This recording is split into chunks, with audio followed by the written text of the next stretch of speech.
Hello and welcome to this video on the current Chinese pneumonia outbreak that has caught the world's attention.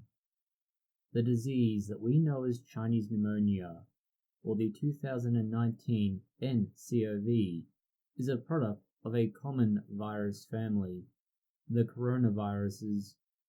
These are normally associated with something like the common cold. They have historically been the basis of more serious diseases like SARS. It began in the Chinese province of Hubei in December 2019. Since then, it has spread to over 18 countries worldwide, with that number increasing.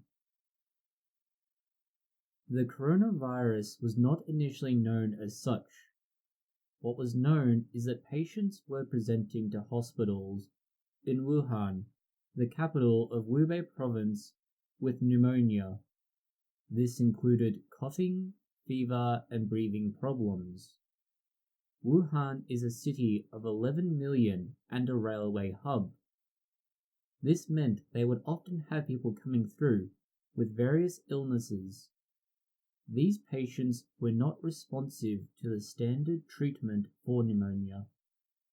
In China, this is a big problem. In the 2002-2003 period, China had outbreaks of pneumonia which also did not respond to treatment. This turned into what we now know as SARS, or Severe Acute Respiratory Syndrome. There was a concerted and extensive effort to cover up SARS until it became impossible to do so, with an 11% fatality rate. This had over 8,000 infected and nearly 800 deaths. The Wuhan coronavirus has infected around 15,000 and killed 300 in the 2 months since its identification. The notion of repeating this again does not instill confidence, and some experts already believe it has reached levels 10 times that of the early 2000 SARS outbreak infections. The Wuhan coronavirus was initially linked to an open-air wet market called Hainan Seafood Wholesale Market. This is a market for fresh food and especially meat. These wet markets are more often than not less than sanitary. The market was identified due to a common point of interaction that has since been questioned, but it could be a significant factor if the virus is of animal origin. This is undercut by the first identified patient never having been to or involved with the market. This is how the SARS virus came about. SARS is a zoonotic disease which has the ability to jump from an animal host to a human host while retaining both virality and pathogenicity. In the case of SARS, it was likely to have come from bats. It is possible the Wuhan coronavirus has also come from bats. There were plenty of other animal sources at that market. One of the other viable options for an animal source to this disease could be snakes and 32 other species which showed evidence of infection. It's thought the bats are most likely based on a 96% similarity to the genome of the Wuhan coronavirus to another coronavirus isolated in bats in 2013. Official instruction to minimize infection has generally followed calls for good personal hygiene and regular hand washing. Do not cough into the open air, but instead use a tissue or cover your mouth, and avoid direct physical contact with others.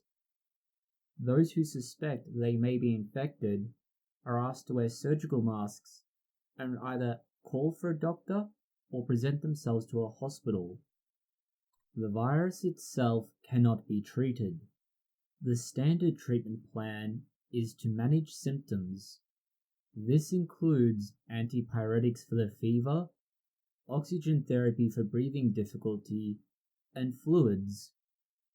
Several organizations around the world are rushing to develop vaccines or are trying to test the antiviral medicine they have on hand.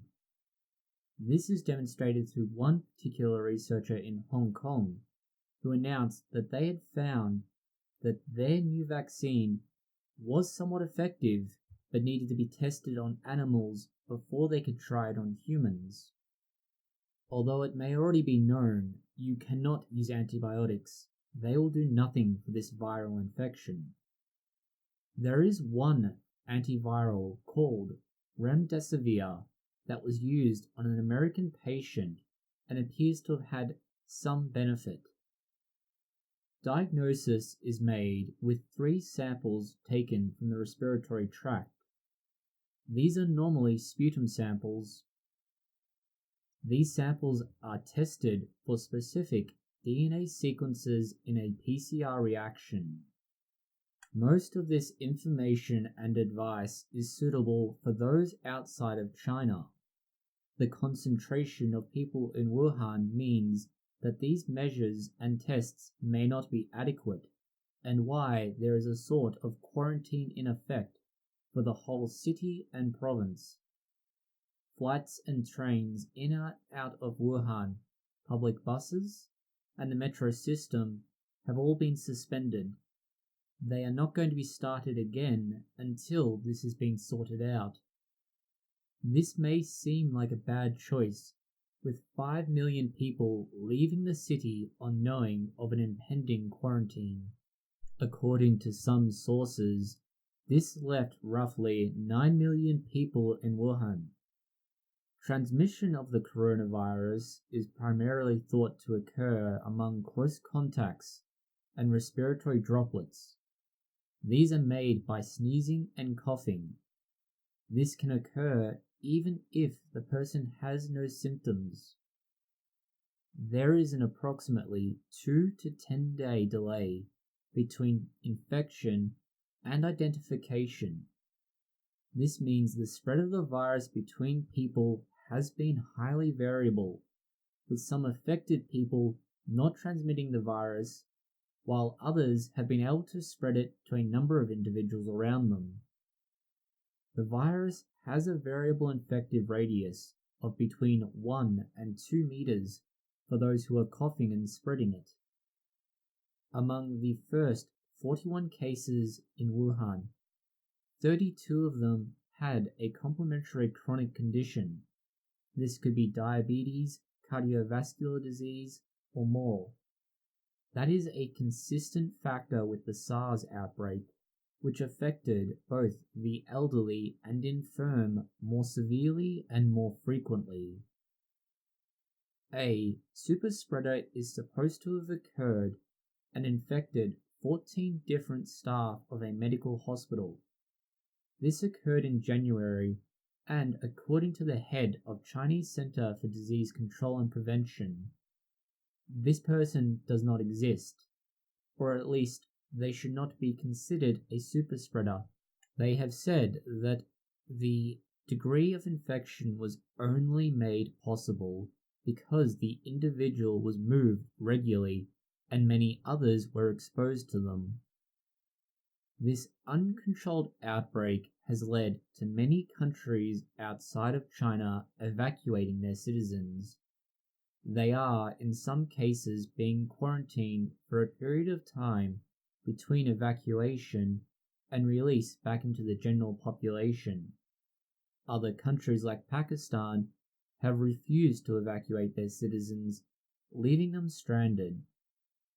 Part of the method for testing individuals with the Wuhan coronavirus has been to scan their body temperature.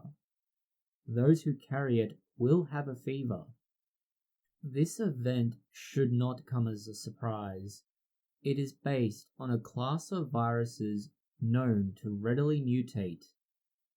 Prior events led to the SARS outbreak. That came from a virus native to civets.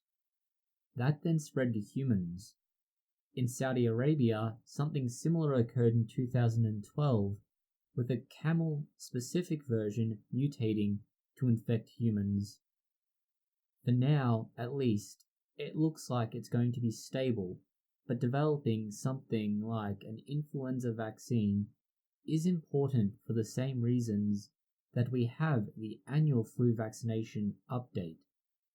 The likelihood that a coronavirus will mutate again in the near future is not small and retains a significant threat in terms of its possible ramifications. In summary, the new Wuhan coronavirus is likely to be more communicable but not as deadly when compared to the SARS virus of the same family of pathogenic viruses. But it is spreading and it is likely to mutate. This means controls need to be put in place now to limit the spread. Thank you for watching this video. If you have found it interesting, consider liking, sharing, and subscribing. Please post any comments, questions, or suggestions below.